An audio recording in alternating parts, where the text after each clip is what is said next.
Welcome to Decision Space. I'm Jake, And I'm Brendan. and today we are going to do something a little bit different. We are going to be talking about decision space as a term. Probably this is a good opportunity to talk a little bit about the format of the show going forward. So our thought is we'll talk about games, of course, primarily. And then every third or fourth episode or so, we're going to do a topic focused show where we're just going to be talking about some topic in gaming. Does that sound about right? Yeah, that sounds perfect. I think those topics in gaming too could range anywhere from talking about definitions like this episode to talking about game design ideas to really anything under the sun. Maybe games we're enjoying, games that got us through the pandemic, that sort of thing. So it's really going to be sort of a pinch hitting option in our schedule. Pinch hitting is a great way to describe it because for us, that provides some relief to do a show, hopefully put something out there that adds some value without feeling the pressure to make sure we're really playing a game a bunch of time and doing our due diligence. So I think this will also, in a way, improve those game focused shows. Definitely. And we're going to start announcing at the end of each episode what games we have coming up. So it'll also give y'all time to potentially jump in on the next game we're playing in the cycle. Awesome. So I think what we're going to call these are what we talk about episodes, which is a shout out to the great short story writer Raymond Carver and his collection, What We Talk About When We Talk About Love. So this episode is going to be what we talk about when we talk about decision space. So you'll hear myself, a passionate game player and consumer, and Brendan, a game designer, talk about decision space and try to define that term, which is something we'll be coming back to again and again in our future episodes. Awesome. This is a discussion I'm really, really excited for, Jake. And I feel like there's no better place to start than just jumping in at the definition. So I know I prepared something, but how do you define decision space? So I also prepared something, but before I shared mine, I actually did a little bit of research because decision space as a term is something I don't think there is a really great consensus definition of exactly what people are talking about when they say that term. So I thought it would be good to kind of turn to some outside sources outside of the board game hobby to see how people refer to this term in the literature. So is it all right with you, Brendan, if I share a couple of definitions for decision space I found? Yes, let's go. Okay, awesome. All right, so this first one is from Roman, Cleary, and McIntyre in their 2017 paper, Exploring the Functioning of Decision Space, a review of the available health systems literature. So, decision space is a term used to describe the range of choices or authority and responsibility which decentralized organizations, I'm thinking about that as the players, have been granted by central authorities, that would be the game, to make decisions about or influence a range of functions and resources. Awesome. I feel like that translates so perfectly to games. I do too. And so that's interesting because that's from like health policy and management, like kind of an organizational thinking. And yet I think it does fit in well. And then there's one more that this one I like even more.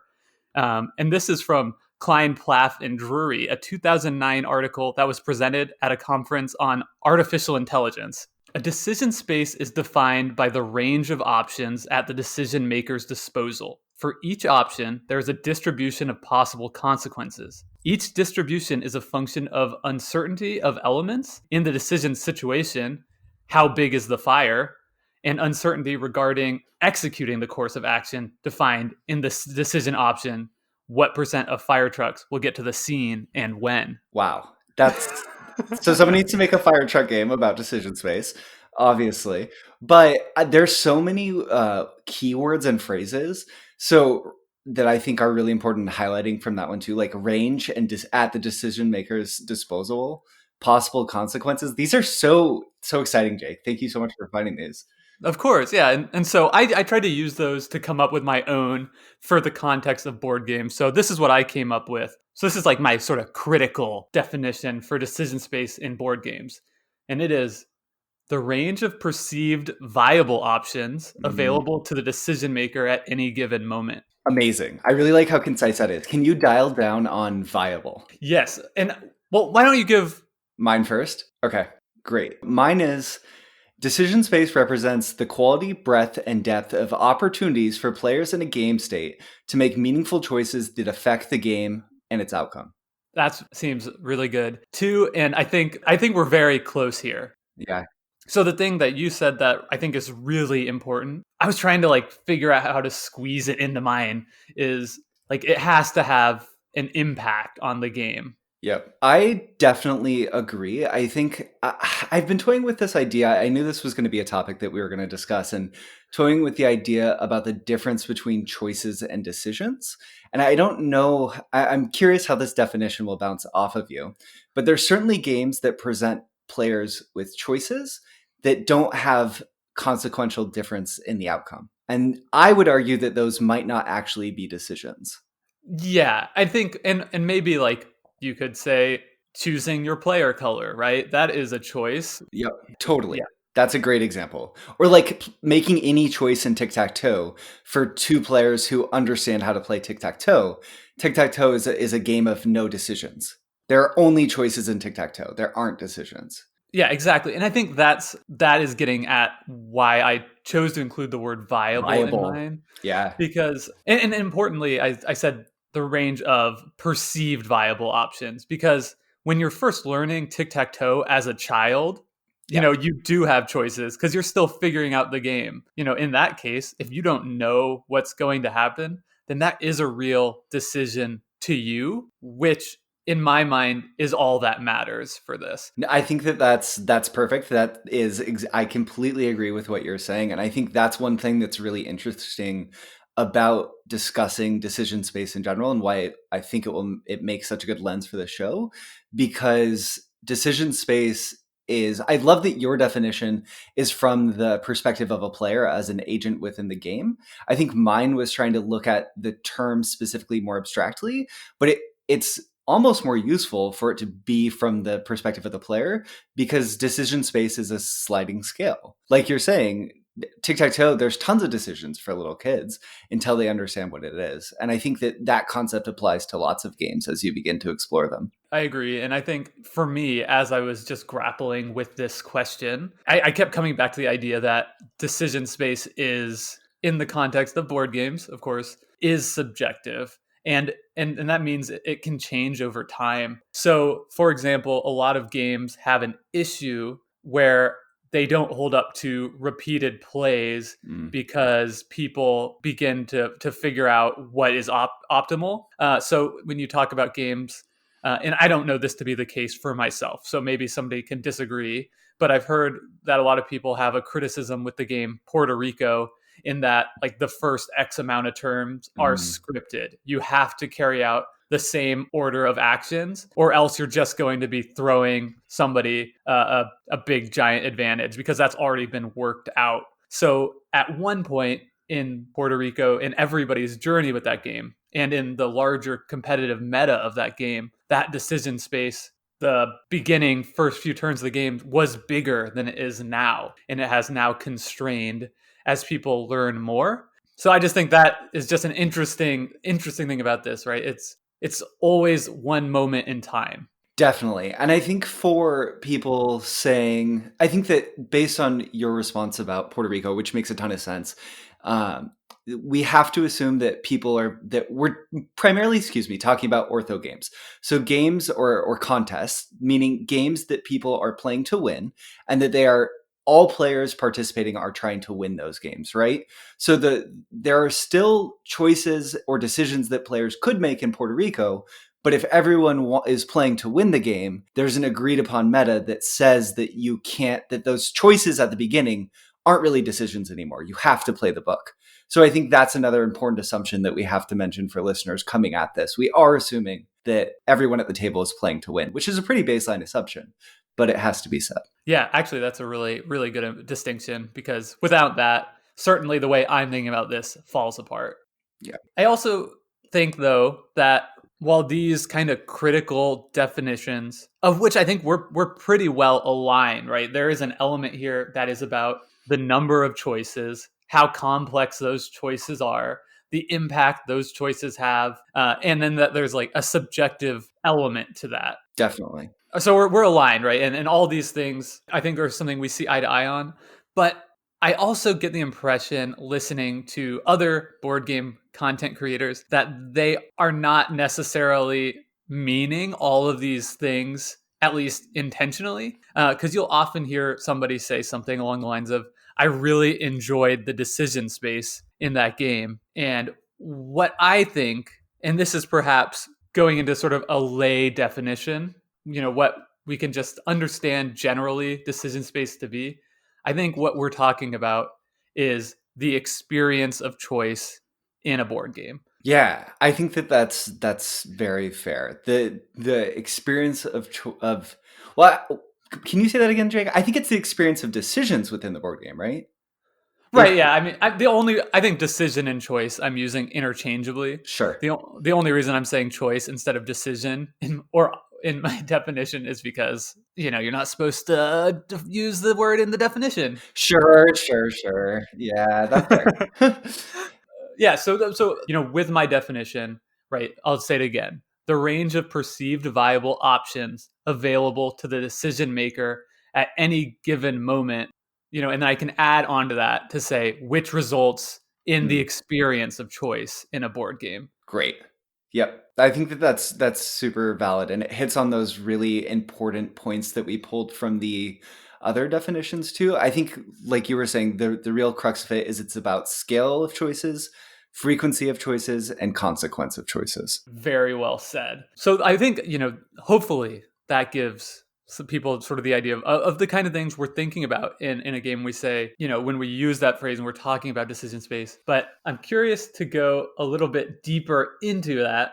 So the next thing I think it would be really beneficial for us to hop into is when we think of a decision space, we usually think in terms of size, right? So we just talked about, I think that's a really abstract way that we sort of label decision spaces, but it isn't necessarily the most nuanced take on it. So you had posed the question, are there other qualities about a decision space that are important to consider? Yeah, definitely. And I think what I'm trying to get at with that is I think the first thing that people are hit with when they get a new game is like, wow, there's a lot going on. So this is must be a big decision space. Or if it's a small game, there's only a few components and it's pretty reined in and streamlined. You might think, okay, this is small. Like this is a small decision space. But I think there are these other things that give that experience of choice a lot more texture. And I think one thing that's interesting in thinking about is there a difference in the way you experience a decision space if you're thinking with a more strategic lens or a more tactical? Definitely. So, for folks who aren't, maybe listeners who aren't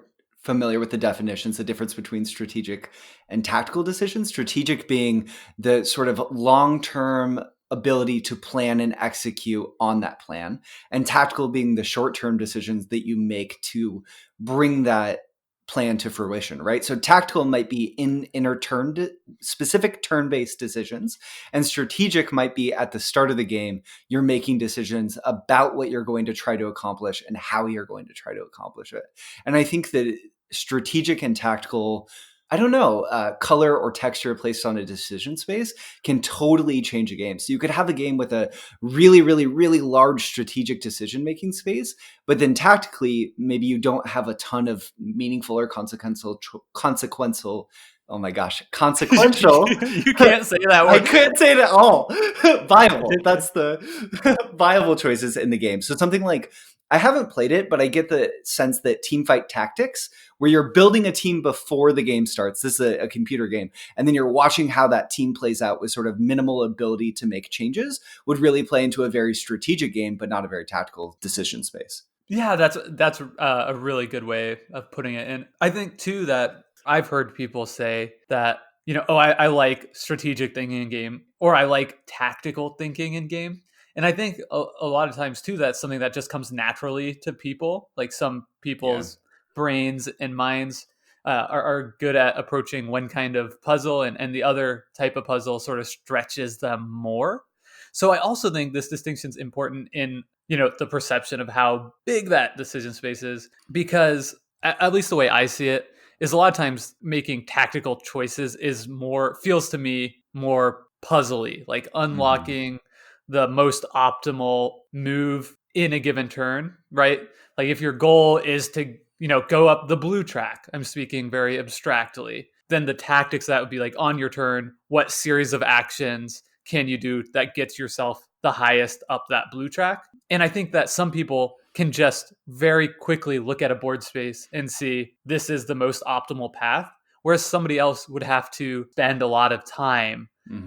working through each series of choices and in order to come to that same conclusion. So I think, to player A who just immediately can grok it, that's going to feel like a pretty small decision space. Whereas to player B, that's going to feel big, right? It's going to seem like there's more options, at least at the onset, before ultimately figuring out what's the one viable one. Yeah, absolutely. And I think culturally we have a degree of, I don't know that this is true, but I think culturally there's this sense that games without lots of strategic decision making, no matter how big their tactical space might be, that they have an overall smaller decision space. And I think that's just because generally our brains have a hard time perceiving the scope of that tactical decision making. And usually with tactical decision making in tactical decision spaces, I think that the number of viable options eventually feels reduced and reduced as players get better at the game. That's really interesting. Yeah, I do agree with what you're saying, and I think what comes into that a lot is sort of this discussion of how many Yeah. viable different paths to victory are there. And a lot of people like that because it makes the game feel as though it has more variety. If you can do different things and win doing that, strategy, it feels bigger than a game like I was thinking of a very tactical game I love is Azul. There's not really very much strategic element that goes into that. You're really just trying to like most efficiently fill up your patterns. Clear out your board. This is a tile laying game. I'm not going to go into how to play exactly, but it feels very tactical to me, and in that way, I think a lot of people would say if it's more samey. Hmm. So I do agree, and but at the same time, I've found that a lot of times tactical games to me are ones where the decision space seems to grow. Right, things I thought were not Mm. viable options, I realize are, whereas games that present a huge wealth of options and paths to go down, as you learn, okay, but really I need to be focusing on this kind of thing early on in the game before shifting to that. You start seeing that decision space close down as you learn how to really play and succeed at the game. Definitely. And I think that Puerto Rico, like we talked about earlier, is a perfect example of that. At the outset of the game, the strategic decision making space felt much larger than it feels now as players have solved that meta. So a lot of games will solve this problem by having changing strategic opportunities, right? They'll add new content that will give the players a new problem to solve, while maybe keeping the tactical decision making fairly similar. So I'm thinking of like Magic the Gathering is constantly adding new cards, which changes the strategic options for players or just strategic decisions that they might be able to make. That is Magic the Gathering is such a good example of what we're talking about because really, they put a new set of cards and it almost always results in what is essentially a solved meta.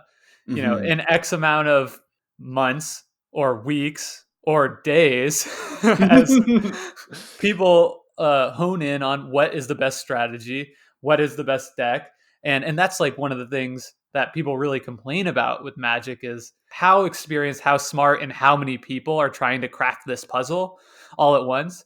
It feels futile to try and do it on your own when you could just copy whatever strategy is already shown to be successful, at least at the competitive level. Yeah, no, absolutely. And I think that maybe the greatest takeaway from this strategic versus tactical decision thinking paradigm within decision space too is the ability for decision spaces to change over time. Strategic ones can change as the game is explored overall, and tactical decision making can really change. Strategic can too, but tactical very much over the course of play, right? In Azul, your tactical decisions change dramatically based on the tiles that you have or the tiles that you've already played. So on any given turn, your decision space can really shift. And I think a lot of times when we're talking, when people use the term decision space, or when we use the term decision space, we're talking about an average of the decision space snapshots that might occur over a course of a game. Or at one specific decision point. Yes. Yeah. Yeah. Right. So I think that's just a really another important note, right? We're talking again, we're talking about one moment. So, the decision in Carpe Diem about which fountain card you're taking is small, whereas many of those other decisions in the game feel much bigger. Definitely. Should we hop onto this Yeah. next way that we can look at them? Well, So take it, okay. take it, take it. Okay, I'm just interested, and this is a question for you because one thing that I think really impacts how I feel about Yeah. my experience of choice when I'm playing game Uh-huh. is the mental bandwidth it requires to parse out what my viable options are. So let me just give you a hypothetical situation or two hypothetical scenarios. All right, there could be two games, and in each game, I have three viable decisions. In Mhm. game A, it takes me 5 seconds to figure out what those three choices are. Game B, it takes me 3 minutes to work through the different steps and resources and it can exchange rates in order to come up with those three turns. Do you think those decision spaces are the same size or different? I think that that's a really good question. I think this plays into the idea of shifting perception, but I think that in this hypothetical game B, which takes 5 minutes to get to the three viable options, that there's probably lots of choices that don't represent real decisions, making it take that long. Whereas game A probably is presenting three or maybe four choices, three of which you have a real decision between. So I think game B probably really does have a greater decision space for new players that will shrink over time. What do you think? I think that makes a lot of sense. Yeah, I think you're right. I think that's really interesting. What we're learning, or what I'm taking away from this conversation, is that Same. the shift in how decision space operate over time is maybe even a bigger factor than I was thinking Yeah. 30 minutes ago when we started talking. But yeah, I mean, in a lot of games, I mean, just to maybe make that hypothetical clearer, in game A, it could be option one is getting 2 gold coins, and option B is getting two meeple workers. Whereas in option B, it could be the same end result, but the instead of just going to a space and getting that reward, it's I have to move here and spend 3 coins to activate this, which gives me 4 workers, which I can then go take over here to exchange. And in the end, I will result in getting this amount more. And I think, doing that mental problem solving, is something that's definitely a learned skill. The more you play that game, the quicker you'll be able to do uh, those equations. And so over time, those two decision spaces will start to feel the same, or at least much closer than they would the first time you're confronting that problem. Yeah. And from a game design perspective, that's really interesting because that experience that a player playing game A with those decisions is going to have a really different experience than the player playing game B with that with those decisions and the space. Ultimately they'll end up looking about the same in terms of tactical and strategic decision making, but the experience and path that players have to getting there is going to shape their perception of the game. So in terms of a tool, that's really interesting. I'll throw this hot take out there, which we don't have to go down this road, but I would argue that game B would be higher rated on BGG. Definitely. I totally agree. And Yeah, food. I guess food for thought, right? Like in some ways, games can play the magic trick that Carpe Diem's not wasn't willing to play for players who listened to our last episode of this is grokkable in 5 games, but you won't know it because you're only going to play it 4 times. Right. Yeah, and and I'm not trying to be, too reductive here. I would probably enjoy the puzzle of game B more because it Definitely. feels more like, oh, okay, like I've figured out this and my reward is getting 2 coins, as opposed to like I'll go to this space and get 2 coins, or I'll take this action and get 2 coins. It's like I had to, put in the work and now I'm getting a reward. Totally. And I wasn't trying to be negative either. I think that there's great merit for games of all shapes and sizes, and there's a reason why people like playing games a few times and experiencing those new games. And a lot of it is because they like the perception of those really big decision spaces, and making simple games that are easy to pick up and play with really massive decision spaces that stay massive is really tough. But making them that seem massive and are massive for a while, it's it's maybe easier to learn those games, play them, and then move on and find something new, right? Yeah, right. I agree. Like in my mind, like the gold standard of board game design is minutes to learn and a lifetime to master. Yeah. How many games have ever pulled that off? But, where it's like the more you play, the more the decision space grows. But yeah, I don't know. I don't want to say that the decision space growing is always better either, and we'll get into that later. So maybe we don't want to go down that road too much right now. That sounds good. I think that road could maybe even be a podcast in and of itself. Totally. All right. So, one more thing here on the texture of decision space. I'm really interested in how random and unknown elements affect the decision space. Do you have any initial thoughts on that?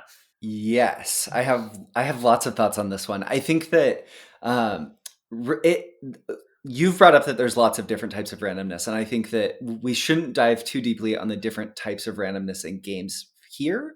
But I do think the different types of randomness can really affect decision spaces generally, and in general input randomness, right? A random event happens, then the player gets to make decisions based on those random events, will potentially lead to larger decision spaces than output randomness. A player makes a choice, then the consequences of that choice are randomly decided, right? Because your ability to have viable or consequential decisions are probably, there's a ceiling when you have a lot of output randomness in a game, potentially. Yeah, potentially. But at the same time, like, if there's randomness in a game, there's math behind it, right? Yes. And there's odds and statistics that like could be worked out to give a player an edge, however infinitesimally small in some cases. So I just think that's really interesting. I can I respond to that really Yeah, quickly, please. Jake? I think that one potential pitfall of people thinking through decision spaces is that there might be some sort of uh, perception that only games with really big decision spaces can be interesting because those are the only games that are going to keep you engaged for a long time. But I think there are potentially games with fairly small decision spaces that have randomness, a fair degree of randomness, that stay interesting for a really long time because it's fun to see how those games play out. So one thing that I'm thinking of is like, so in fighting games, I don't want to go too deep on this, but let's We're say, going to talk about fighting games on this podcast, probably a lot, but people will hear about yeah. that later. So I guess let's go the most basic form: rock paper scissors. Rock paper scissors isn't a super deep or super interesting game, but it's a game that you can play for a long time because the consequences and the randomness keep it somewhat interesting every loop. I'm not advocating for everyone to go out and play rock paper scissors. There's a great implementation on Yukata, by the way. Is there No, really? there's not. That'd be hilarious.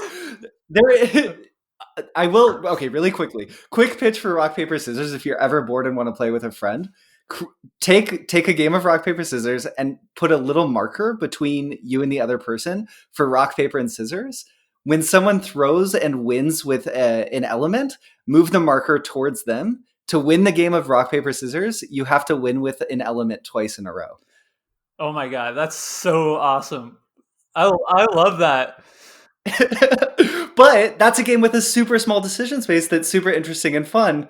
And I've had, this is embarrassing to admit, but I met up with friends a while ago to play games pre pandemic, like 2 years ago.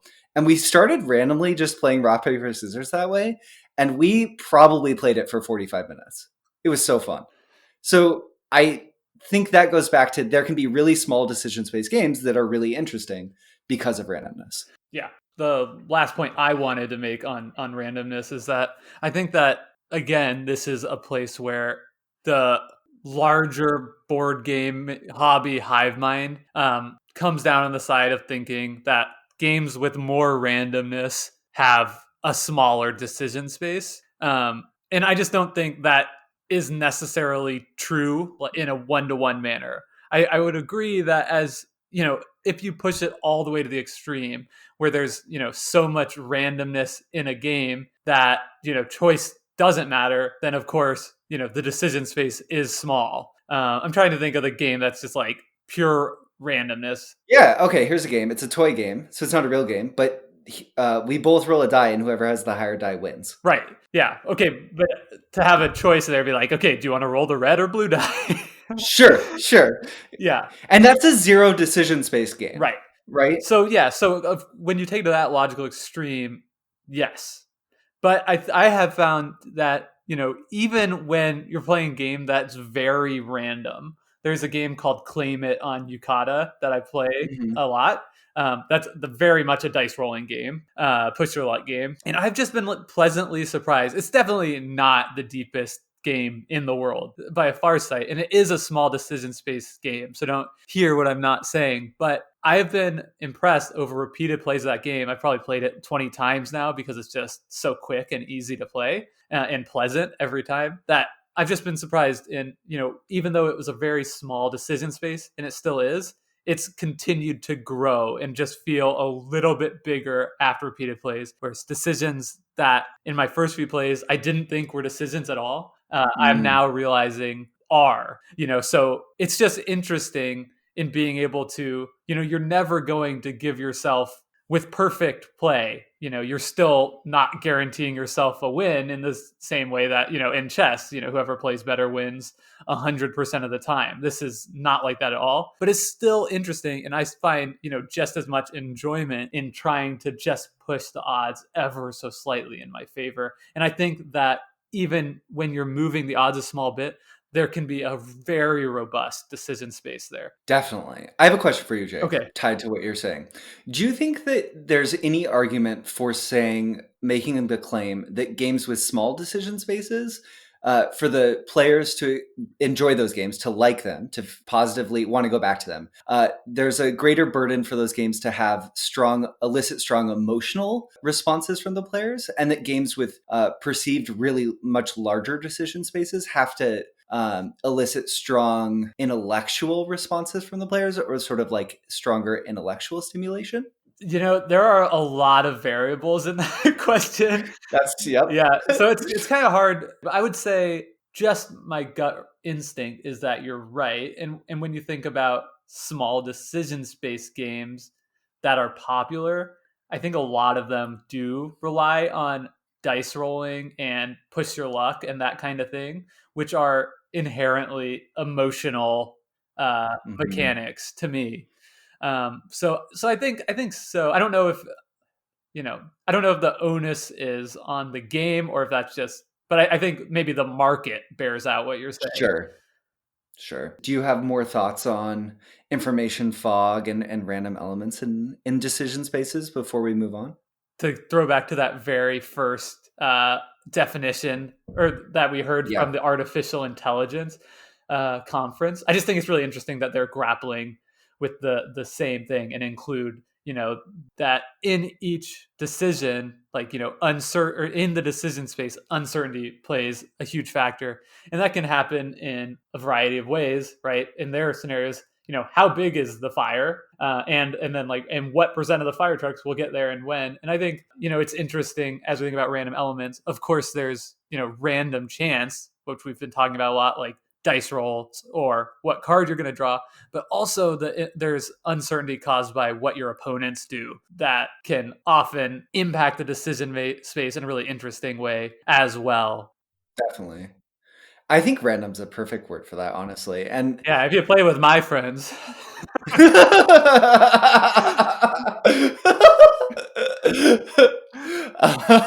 Oh my gosh. Oh my gosh. I feel like one interesting factor here, excuse me, is the randomness as a mental fog or unknown. I think that goes back in the definitions, goes back to that word consequence, right? Or in your definition, viable.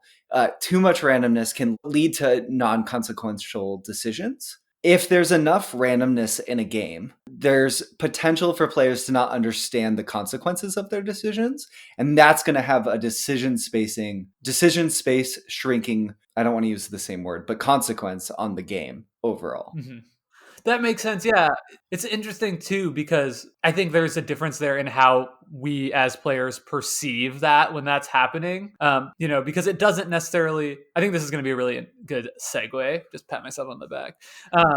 We as players perceive it differently when the decision space is so big that we can't follow it through to the impact on the game state. Then we perceive a game like Azul or Quicks or Claim It as a small decision space where it's like, there's some random, it's easy to see what we're going to do is going to happen on the board, but then that's going to be heavily impacted by a random element. Those might be similar, in terms of how the decision space actually is, but they're perceived completely differently in the play of the game. Definitely. Okay. So that brings us to a question that I think will be interesting to play with, which is, do you think that there's any value in trying to put a decision space on a scale? So we could call it 1 to 100, with 1 being no choices, right? Candyland, to 100 being, I think, in your words, unfathomably large decision space. Do you think there's any value to that? And I'm thinking about our show, right? As we continue to talk about games, do you think it might be helpful to listeners if we're saying, yeah, this decision space, pretty small, I'd probably call it a 12, or, do you think that's a worthwhile exercise? I definitely think that it's worthwhile, and I think it could become a really interesting shorthand to talk about the games, especially so long as everyone coming into the discussion understands that rating a decision space of a game being low doesn't necessarily mean that it's not an interesting game or a fun game to play. Right. Yeah, absolutely. I mean, that just goes back to the core of this. Like, all of this to me comes back to it's the experience, that choice. So it can be a really interesting 12, or it could be like a really brain dead 90. Yeah. I just, for whatever reason, like my brain has fun when I'm choosing this, and it doesn't have fun when I'm choosing this other thing. So I think you have to separate those for sure. Okay, but I think there's a problem with the scale in that, Okay. in my mind, as I was thinking about this, I think that the spectrum of decision space might be more of a bell curve than a linear progression. And by that, I mean, it starts out as, 1, Candyland, no choices. But when you get to the other side of the scale, the unfathomably large choice, right? You have decision space. There's, hundreds of choices with, thousands of sequencing permeations, that you can't hope to really understand the impact to such a great degree that it almost becomes no decision again. Okay. I'm trying to understand and think through a game that would be like this. So let me go to, as an example, I'll say what I think you're getting at. And I'm really intrigued by this idea, so I want us to keep teasing it out. So I think chess is a game of very, very, very large decision space. It starts fairly small. So chess is a game where I've gotten back into it a little bit because of the Queen's Gambit. I Are you assume going to explain how to play chess?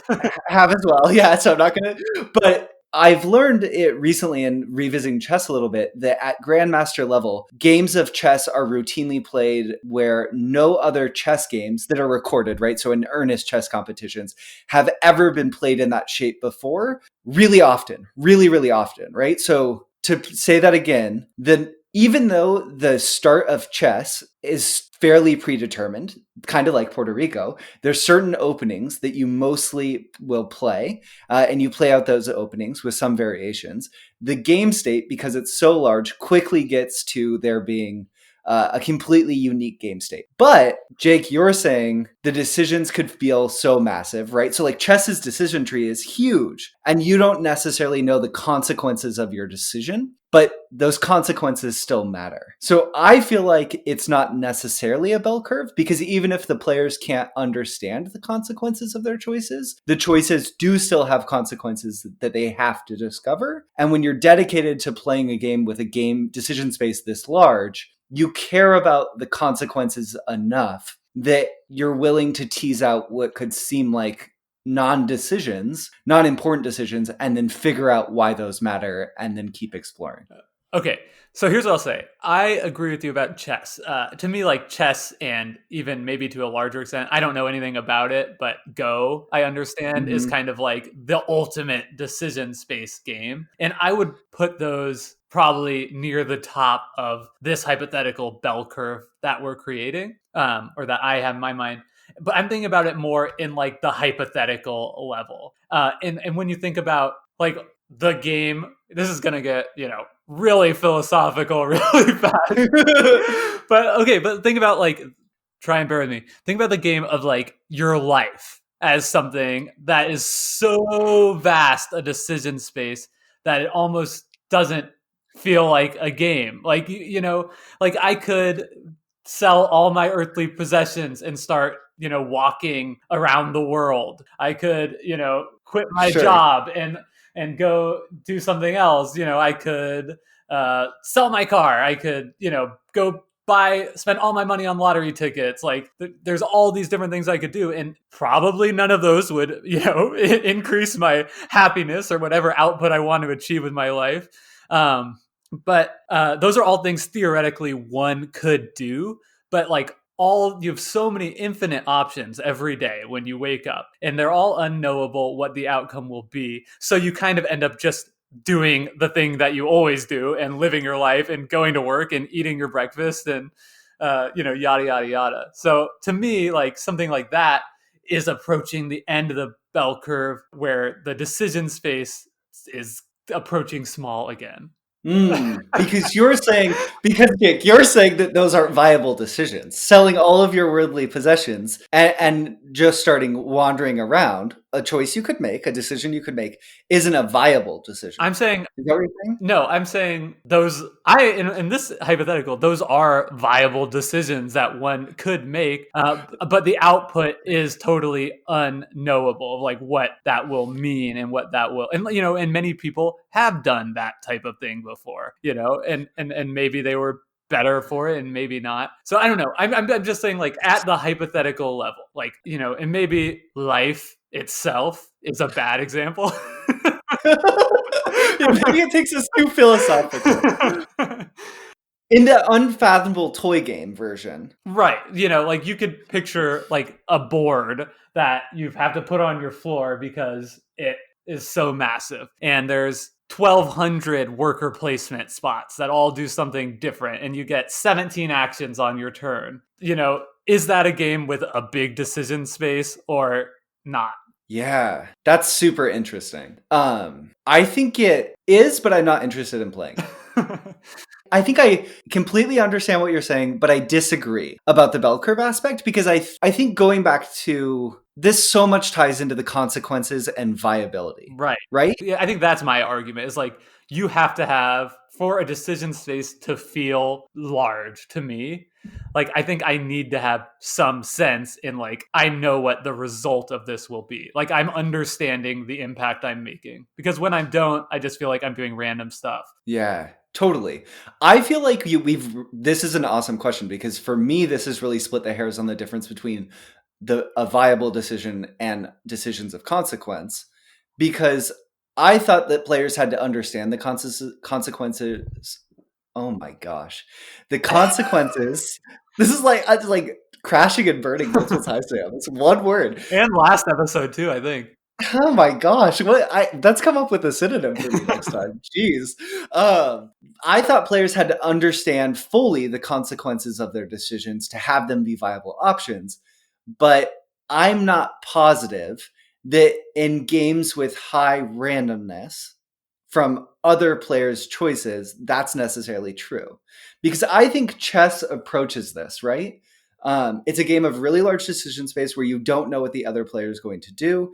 And you have so many options that at the end of that decision, you cannot understand fully the consequences of your choice. You probably do, but not necessarily. Because you can track for like 30 actions, but not that 31st thing that happens afterwards. That's a mystery to you. Yeah. Yeah, but I'm totally tracking what you're saying in the full toy game hypothetical of unfathomability. It goes back to being really small. I just feel like those sort of games are, maybe it's that those sort of games are so rare. It's hard for me to see what it would look like. Yeah, and I don't think I've played any of them, but I think there are, some games out there that people have that do exist that are just like so absurdly big and take like weeks to play. And I don't know, it's like Sure. Campaign for North Africa or something. I don't know. There's Yeah. some like legendary like massive game, which I maybe is approaching something what I'm talking about, but probably I will concede, and like for the purpose of our show, like we can stop the scale at the top of the bell curve, which is probably the biggest decisions of games that anyone is interested in playing anyway. Hmm. Yeah, that sounds good to me. And I'm excited to do this in the future. I think it will be really interesting and tough to figure out where on the spectrum different games might fall. Yeah.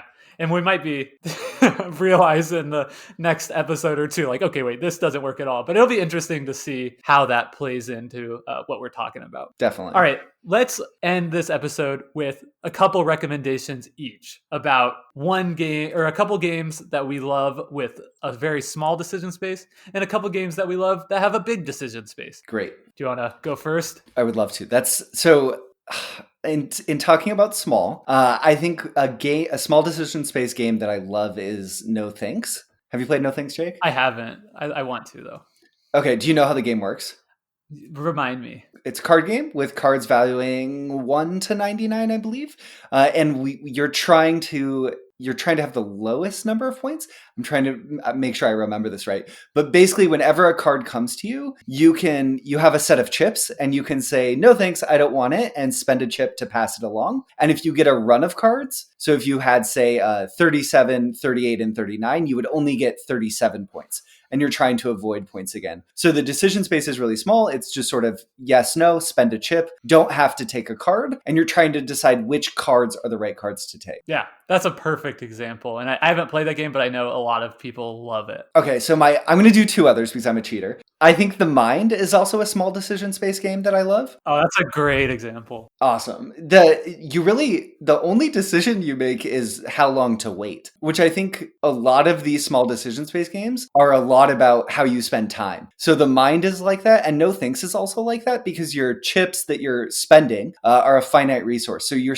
trading. Those are like, think of them as units of time that you're trading to get more information. And then the final one is Ink and Gold or Diamant. Which is a press your luck game where by Bruno Faiduti and Alan R. Moon, I believe, where you're also trying to time the game. And it kind of feels a little bit like Blackjack. Cards are coming out. The longer you stay, the greater chance you're going to get rewards, but you could be burned if you stay in this, exploring this temple for too long. And you just make a binary decision. Do I stay or do I leave? I haven't played that one either, but I know. Oh, it's so good. I'm glad you love The Mind because I do too, and that's a bit controversial. Anyway, for me, two small decision space games I love. The first one is Quicks. To me, this is kind of like the quintessential roll and write game. It's just so simple, but it's really satisfying and fun. The way it works is somebody rolls a handful of dice, and then everybody gets to use those dice to cross off one of a row of numbers on their board. And you have 4 different rows of numbers, and the trick is you can cross off any number, but once you've crossed that off, you can't cross any previous numbers off. And at the end of the game, you'll get points based on how many you've crossed off in each row. So if the first number that you are presented with is a 4, maybe you take that but you're foregoing your ability to get the 2 and the 3 in that row. And it's really a small decision, but it's really interesting. It really matters, what other people at the table are doing. Just a very nice game. Have you played Quicks? I haven't, but I really want to play Quicks. Yeah. The second one is actually was going to say something else, but you talking just there made me think of a game that I absolutely love that fits in this category, which is Liar's Dice. Have you played Yes. Liar's Dice? Yes, yeah. I used to play this a lot in undergrad with my buddies, and it's great because all you need is just a bunch of random dice and some cups. But yeah, so that's the game where you roll the dice and hide them, and you go around the table wagering how many of a certain number of dice there are. So I could say, Brendan, I think there are 3 5s between us, and you would have the choice of saying there are 3 6s or going up in the number of dice. So you could say there's 4 of any of 1 through 6, and it's a super small decision, but it's really interesting. And I think going back to something we've talked about in this conversation, it works because it's so dramatic. Yes. Because then you can call my bluff by just lifting up your cup, and then everything is revealed. So it's such a fun game. Yeah, game of high emotions for sure. Yeah. I love Liar's Dice. Yeah. Okay, so large decision space games. Do you want to go first on these? I'll go first. Yeah. So the first one I want to talk about is one of my very favorite games, and it's a Feast for Odin. And this is a big decision space, mainly because there's 50 different worker placement spaces in the game. So it's basically the small little brother of that hypothetical game I had presented earlier in the podcast. But it's really fun because, even though there are what seems like just a completely preposterous amount of choices in your game, they're grouped in a way that makes it sort of parsable. And no matter what you do, it's really satisfying because you're always getting some cool reward. You're always getting a polyomino thing that you're bringing back to your personal board to fill in space and get different rewards. So it's really a masterclass for me in taking something that's really a big decision space and making it, something that is easy to engage with. That's not exactly the word I'm thinking about. It makes it approachable. Yeah.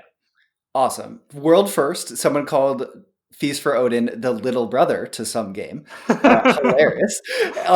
So I have not played a Feast for Odin, but I'm curious, do you think there's enough granularity between options in that game, Jake, that you would always feel like you have viable decisions? Or do you think that there's a solvable game state in the game? There might be a mechanic I don't understand that would make this an obvious. Yeah, that's interesting. I am not very good at this game. So it's like a big experience. Like I kind of think of it as like the big experience Euro game in my collection. And I only got it last year, so I've played it like twice with people and then twice solo. So I'm certainly not the authority on if the game can be solvable. But like for me, it's just been like an experience that I've let wash over me. So I was actually thinking about like perhaps this could have been a game that's almost like coming back on that side of the bell curve a little bit. Sure. Because there's so many different things and everything feels viable. So you just kind of like go down a path and enjoy. Awesome. Okay, the other one I said is a game that I've absolutely been loving and playing a ton on Yucata, and that is Underwater Cities. And what makes this game so cool is the way, and the decision space so rich and big, is the way you take an action on your turn is you pick one of 3 cards in your hand, and the cards come in 3 different colors. And then you pair that with one of, I think, 50. There's the action spaces are variable depending on the number of players. But there's 3 different columns of actions in those 3 colors. So the trick is if the card you play matches an action space of the same color, then you get to do both things. Awesome. So what makes the decision space so big is that not only are you have the multiplication of the action cards in your hand and the action spaces and all those different ways you could pair them up. But even once you've decided, there's oftentimes a pretty interesting decision in the order. Are you going to do the thing on the card first or the action space first? And you get to choose that. and that can really matter. And then just like what order are you going to try and play out the cards in your hand. It's really rich, and it's a really fun game. That's one we have to get on the show at some point because I'm very interested in underwater cities, and that sort of layered mechanic sounds really cool. Yeah, I bet you'd really dig it. So my large decision space games, interestingly, I'm going to say Welcome to for one of them. So Welcome to is a roll and write game where it's technically a flip and write game. Actually, there's a deck of cards that gets flipped up, and then you are arranging cities in front of you. And this is a pretty random game, but there's just so many different ways you could potentially lay out your cities and your spaces, and it's just so fun and rewarding to watch how the sort of different options play out. That's really intriguing. I've played that game once, and the experience I had was certainly one that felt small. So it's just interesting to know that, with repeated plays, that's another game that, would you say that, like, the decision space has grown for you, or did you think it was big from the jump? Definitely has grown for me. Okay. I think that comes down to the perceived viable options for sure. Because at the start, everything definitely feels the same. Yeah. So yeah. When I played, I ended up winning, and I was like, oh, I feel like I just got lucky. And they're like, well, we all had the exact same cards and options. It's like, yeah, but the path that I started going down just like ended up working out with the cards that came up. So I never sought it out again after that, but that makes me want to give it another try. I think, yeah, that goes back to your sort of, if you don't understand the consequences, it can feel really small. Yeah. As a player, totally. My other big decision space game that I don't know that this is as big at the get-go as some of the games you've mentioned, but I'm going to mention it as an anyway, and that's Keyflower, not Keyforge, but Keyflower. This is a Euro-style worker placement game that has a really unique auction system for tiles that you add to your cities. Those tiles, as your cities grow, give you more and more options. And then you can also play your workers to other people's spaces. So, but you do it by giving up your workers forever. And the decision space actually starts pretty small and then explodes as viable options become available. So that's a super fun one for me. I think that's probably a medium large decision space game, but it's one where it really, really grows very quickly. So yeah, I want to play that again. I have to say, when you said key something, basically our entire listenership right now is Keyforge players. They all probably just got really excited and then just like dash their hopes. Yeah. I would love to play Keyflower again. Yeah, because to me that one fell on the other side, where it's like, oh my gosh, there's so much going on here in this first play that that's just interesting. I can't wrap my head around it, so I'm just doing random things. Totally. I'll play Keyflower with you anytime. I adore this game. Everyone in my life is like, oh, Brendan, no, we're not playing Keyflower anymore. And I'm like, please, please. Let's do it. I'll take you up on that. Awesome. All right. Is that it for you?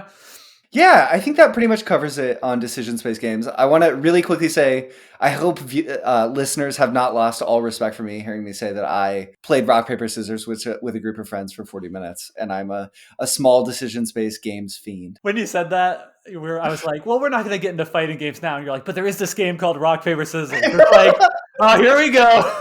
All my credibility out the window. No, not at all. But yeah, okay. I had a lot of fun on this discussion. We got a little heady there. Had to bring in some literature, but I hope that some folks listening found value in it. What do you think? I thought this discussion was wonderful, Jake. I feel like I learned a lot about decision spaces in general, and I wonder if this might be a topic that we revisit at some point as well. I think there's even more room than what we've discussed, and I hope for any listeners out there, if you have thoughts about decision spaces, maybe angles we didn't take, let us know on Twitter. We have a Twitter now at Decision Spa. You can come and get lavish with us and really pamper yourself thinking about decisions in games. But reach out to us. Let us know what you think. That's Decision SPA. And we are desperate for feedback as we're still trying to figure out what exactly we want to do this show, how we can add the most value to y'all in your life. So let us know what you think so far and how you think we can improve it. That would be amazing. Next week, we are going to be covering the Tom Lehman Tableau Builder new on Board Game Arena Res Arcana. So if you're interested in kind of joining along with us, I would encourage you to jump on and play it for free there. Yeah, definitely take a look. And if you've never heard of Res Arcana, but you have heard of Race for the Galaxy, same designer, and people go wild. All right, well, this has been another episode of Decision Space. Thanks for joining us. Thanks, y'all. You are now exiting the decision space. Thanks for listening. Please take care and enjoy the rest of your game.